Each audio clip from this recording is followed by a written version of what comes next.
हरे कृष्णा, राधे राधे। हम श्री कृष्ण चरितामृत श्रवण कर रहे हैं। आज का प्रसंग है कुश्ती दंगल गोचारण प्रसंग। अनंत की लीलाएं भी अनंत है। मैं कहाँ तक गाऊं तात, यह लीलाएं रुकी नहीं है, आज भी चल रही हैं। उद्धव कहते हैं, हाँ, उस समय अधिकारी अनधिकारी सबको लीलाओं का सुख मिल जाता था। अवतार काल था वह, पर आज मात्र अधिकारी के ही सन्मुख ही वह लीलाएं प्रकट होती हैं।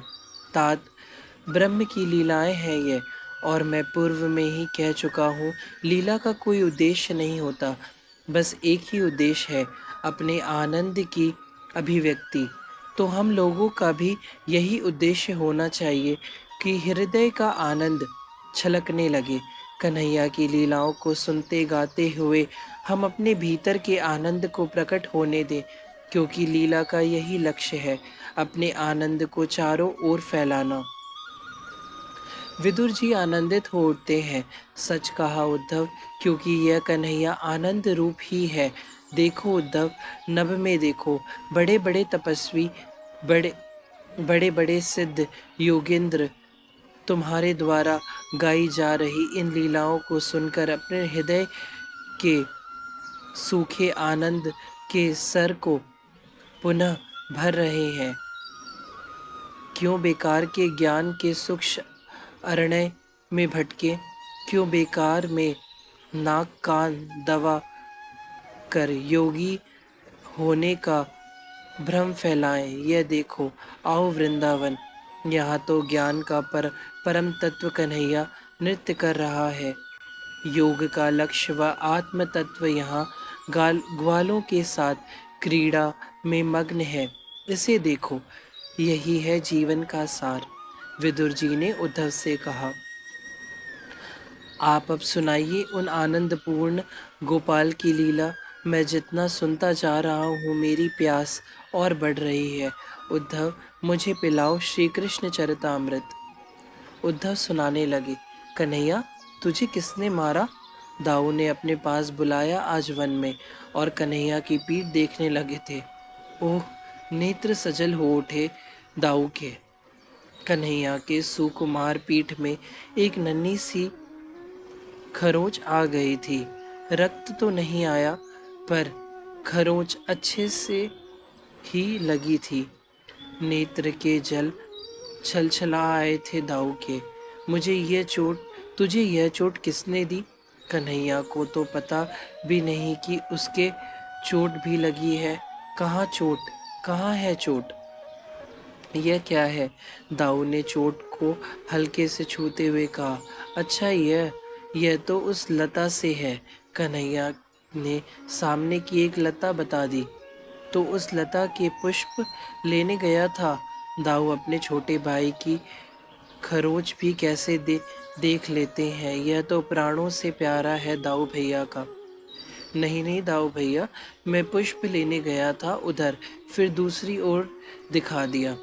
तू उधर गया था पुष्प लेने, किधर? दाऊ पूरी छानबीन करने की सोच रहे हैं।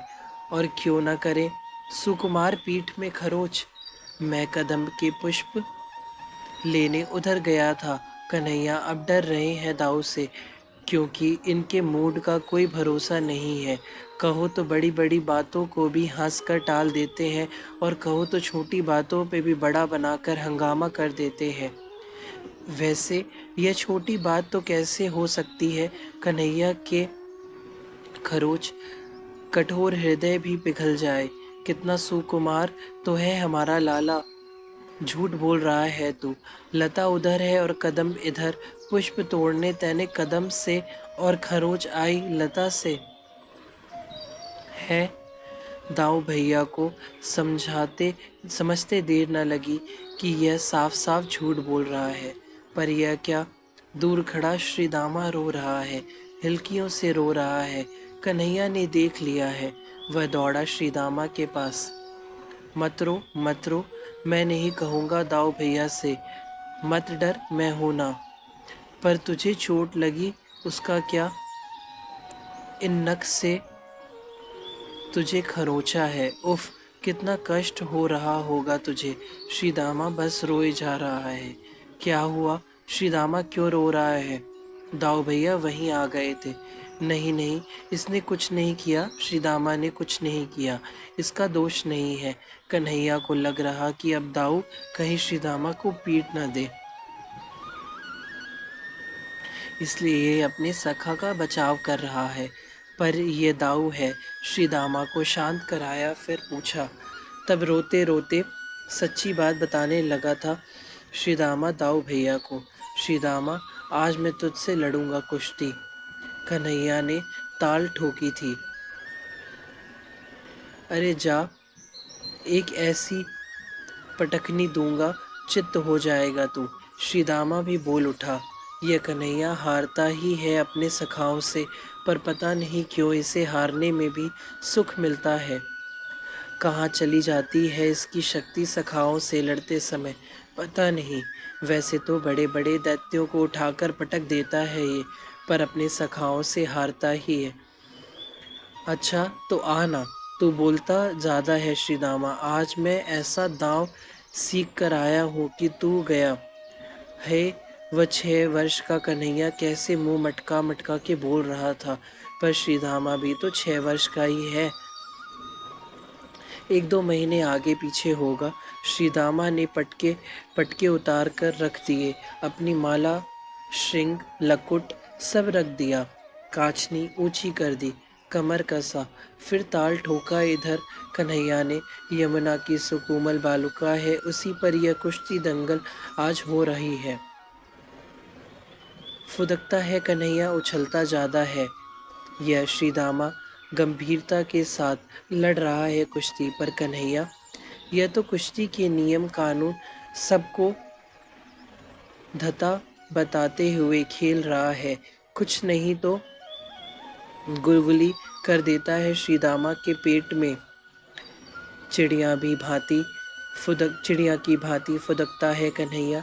श्री दामा के पैरों के नीचे से होकर निकल जाता है। इतने में ही नहीं, अपनी जीत समझकर हंसता है, हाथ हिलाता है, दर्शक बने अपने सखाओं को। पर अब तो गुत्थम गुत्था हो गई श्री दामा और कन्हैया में। दोनों का मुखमंडल लाल हो उठा है। श्री दामा ने गिरा दिया कन्हैया को। श्री दामा खुश हो गया, हार गया। वजह से अपने दोनों हाथों को ऊपर करके चिल्लाया। कन्हैया ने तुरंत उठाकर उसे वापस गिरा दिया था। पर मैंने तुझे पहले गिराया था, श्री दामा बोल रहा है। पर कन्हैया बोल रहा है, गिरने से क्या होता है, चित करना पड़ता है कुश्ती में। इसे कुछ पता ही नहीं। सब सखा ताली बजा रहे हैं। श्री दामा ने आज अपनी हार स्वीकार कर ली है। श्री दामा अभी भी लेटा हुआ है बालू में। कन्हैया उसके पास है और यमुना की बालू श्री दामा के पेट और छाती में गिरा रहा है। कन्हैया,